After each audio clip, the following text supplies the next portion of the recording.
السلام عليكم. هنعمل النهاردة بقى رول الفراخ بالخضار. حاجة كده قمر جدا وسهلة وبسيطة، ولو عملتيها في عزومة هتشرفك وهتبقى تحفة جدا. وهنعرف ازاي لما تقطعيها كده تكون قطع متماسكة وتحفة جدا، والتسوية بتاعتها المظبوطة، وازاي نحمرها ونطلعها باللون القمر اللي انتوا شايفينه قدامكم ده. شوفوا متماسكة ازاي، تحفة.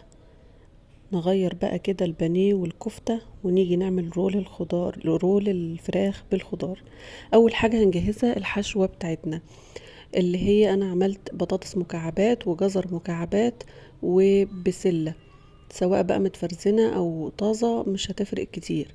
في حلة كده على النار وفيها معلقتين زيت، وحطيت فيها شوية من البطاطس والجزر والبسلة، وبقلب فيهم كده لحد ما يتشوحوا كويس معانا. تمام. هنفضل نقلب فيهم كده كويس. وطبعا لو البسلة عندك متفرزة زي عندي كده بتعلي النار عليها علشان ما تنزلش السوائل اللي فيها. في وسط التشويح كده هنحط يعني رشة بسيطة كده من الملح والفلفل الأسمر والبهارات.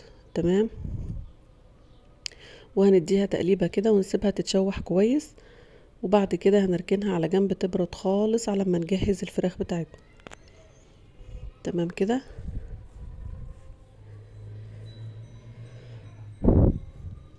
نيجي بقى للفراخ. معانا هنا الأول بصلاية وحوالي 10 أو 15 عود كده من الكزبرة الخضراء. تمام. هنديهم فرمة كده في الكبة مع بعض كده لحد ما بنوصل للمرحلة دي. بتكون تخينة شوية بس لما بتتخلط مع الفراخ هتنعم، مفيش مشكلة. بعد كده عندنا فراخ. أنا عندي صدر فرخة. لما وزنته يعني كان حوالي 700 جرام، متقطع عادي تقطيع عشوائي كده. هنديله فرمة بقى مع البصل والكزبرة. تمام. هنحط بعد كده بيضة كاملة عادي، الصفار والبياض عادي. هنحط بقى الملح بتاعنا المظبوط وبحطيت معلقة صغيرة من الفلفل الأسمر والبهارات وتوم باودر ومعلقة صغيرة كمان من البابريكا. تمام كده.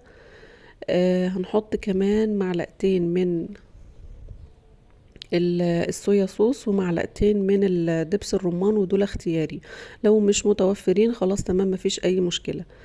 معانا كمان معلقتين من البقسماط او الفيجيتار، او لو مش متوفر عندك ممكن تحطي 2 كده من التوست معاهم معلقتين مية، او عيش فينو، رغيف عيش فينو صغير كده بنبوشه في معلقتين مية وبنحطه.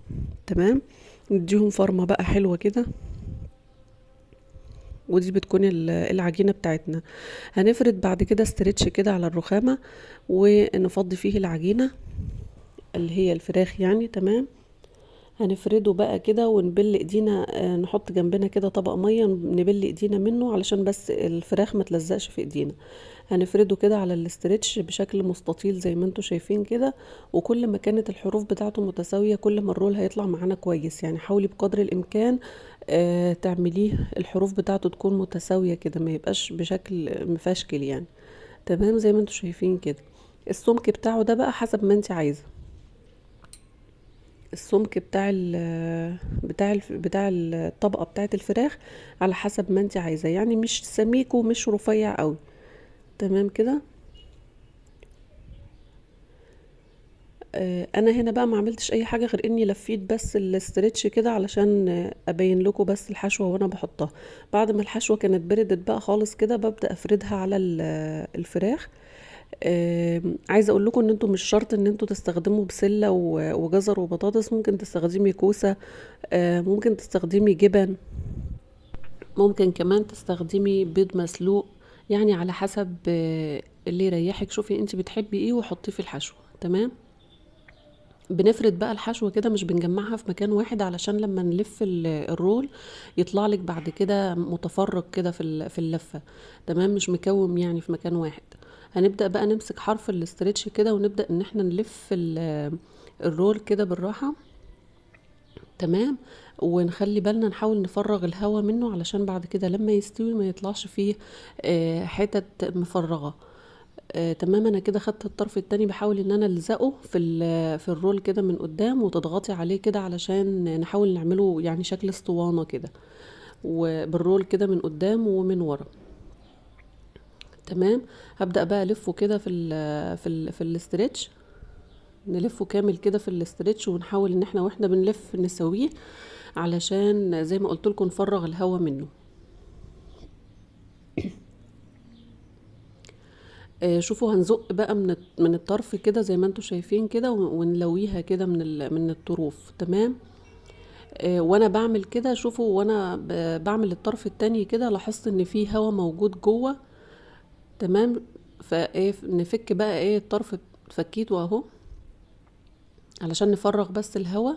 تمام. بالحركة دي بنفرغ كل الهوا اللي موجود، ونبدأ ان احنا نلفه تاني. تمام كده، مش عايزين فيه اي هوا.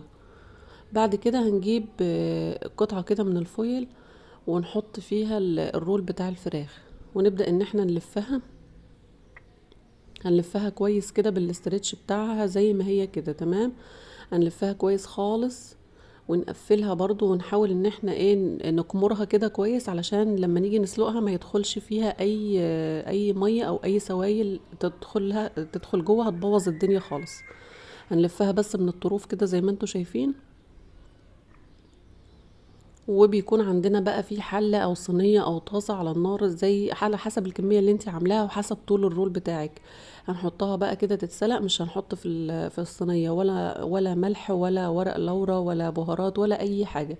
احنا كل اللي احنا عايزينه ان احنا نسلق الرول ده. من وقت للتاني بقى كده هنلفه على اليمين وعلى الشمال كده علشان يستوي من فوق ومن تحت. تمام. وده كان شكله بعد ما سلقناه. عايزه اقولك ان انت ممكن تحطيه في الفرن يتشوي، بس يعني هياخد وقت اطول شويه. فانا سلقته يعني اسرع شويه. هنجهز بقى معلقتين كده من الصلصه، عليهم رشه ملح وفلفل اسمر وبهارات، ونبدا ان احنا نعمله كده بالفرشه زي ما انتوا شايفين من فوق ومن تحت، علشان لما ندخله تحت الشوايه ياخد لون، يبقى كله لون واحد.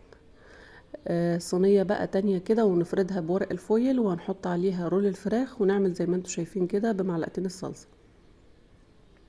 من فوق ومن تحت كده، ونحركه بالراحة كده، ومنحاولش ان احنا نشيله وهو سخن علشان ممكن يتقطع منك. بعد كده ده شكله بعد ما اتحمر بقى وطلع من الفرن كان تحفة جدا جدا. بس نصيحة يعني ما تقطعيهوش وهو سخن، لو قطعتيه وهو طالع من الفرن هيتفرفت معاكي. لازم تستني عليه شوية يهدى كده، ما يبقاش ساقع يعني، يا دوب يهدى بس كده من حرارة الفرن، ونبدأ ان احنا نقطعه. هيطلع معاكي تحفة جدا جدا جدا، وزي ما قلت لك هيشرفك في اي عزومة. بس كده.